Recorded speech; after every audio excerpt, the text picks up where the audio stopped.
Visitors to the Arvada Cemetery stepped back in time at the annual walking tour put on by the Arvada Historical Society. Enjoy the tour. The 2020 event showcased a milestone for Arvada. It's been 150 years since we got our name. The year it was 1870 when everything began to change. The Colorado Central Railroad ran from Denver up the Front Range. The event always features actors portraying Arvada's pioneers. This year, Louis Reno and Marianne Wadsworth explained how Arvada got its name. When the railroad came to town, we had to have a name in order to get mail.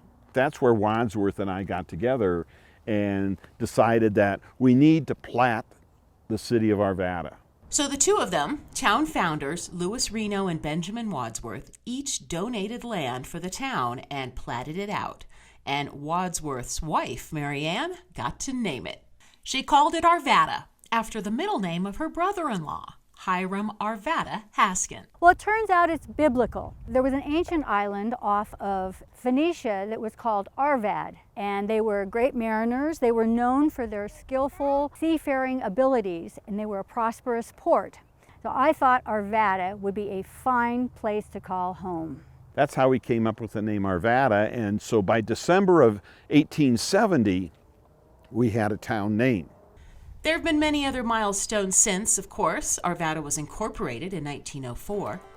And we've grown from our agricultural days when we became known as the celery capital of the world. But our unique name has stood the test of time. Well, Arvada has inspired many hearts and minds along the way. 120,000 call it home this very day.